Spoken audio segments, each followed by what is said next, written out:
మరో ప్రశ్న, ధ్యానం చేసేటప్పుడు ఆలోచనలు వస్తూ ఉంటే దాన్ని ఎలా నివారించాలి? మీరు ఏం చేస్తారంటే, కూర్చున్నప్పుడు తాడై మీద దృష్టి పెడతాం కదా, ఆలోచనలు వస్తూ ఉంటాయి. మిమ్మల్ని ఎక్కువగా ఇబ్బంది పెట్టిన ఆలోచనలే వస్తూ ఉంటాయి. ఆనందపడ్డాయి చాలా తక్కువ వస్తుంటాయి, చాలా తక్కువ మందికి వస్తుంటుంది. ఏవైతే ఇబ్బంది పెడుతున్నటువంటి ఆలోచనలు ఉన్నాయో వాటిని ఒక మేఘంలాగా ఊహించుకొని అవి వస్తున్నాయి పోతున్నాయి అన్నట్టుగా ఊహించుకోండి, అంతే. మీరు స్థిరంగా మళ్ళీ మూడో కన్ను మీద దృష్టి పెట్టండి సహజంగా.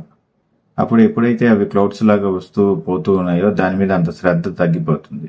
వాటిని గమనించమాకండి, అది వదిలేసి మూడో కన్ను మీద దృష్టి పెట్టండి. అలా పెడుతూ పెడుతూ పెడుతూ మీరు ఏవైతే ఆలోచనలు ఉన్నాయో వాటన్నిటిని పక్కన పెడుతూ మీరు ఎప్పుడైతే మూడో కన్ను మీద దృష్టి పెడతారో ఏకాగ్రతగా, ఆటోమేటిక్గా ఆలోచన రహిత స్థితి వస్తుంది. దాని తర్వాత పూర్తిగా మీరు ధ్యానంలో నిమగ్నం అవుతారు.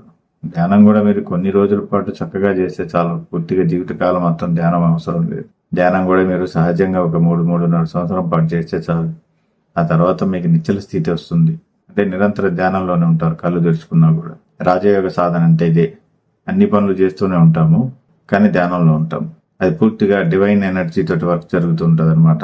ఈ యొక్క 3.5 సంవత్సరం సాధనలో మాత్రం ఎటువంటి లోపం లేకుండా క్రమశిక్షణగా దాన్ని సాధించుకోవాలి, అంతే. దాని తర్వాత మీరు నిత్యం ధ్యానంలోనే ఉంటారు. పని చేస్తున్న ధ్యానము, మాట్లాడుతున్న ధ్యానము, నేను నడుస్తున్న ధ్యానము, అలా ధ్యాన స్థితిలో ఉంటారు. అంటే నిమ్న స్థితిలో ఉంటారు ఎప్పుడు. అది చాలా గొప్ప అనుభవం. అసలు జీవితంలో మీరు ఏమి సాధించాల్సిన అవసరం లేకుండా ఒక గొప్ప స్థితి అది.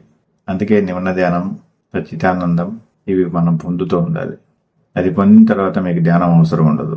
ఎందుకంటే ధ్యానంలోనే ఉంటారు అప్పుడు 24 గంటలు.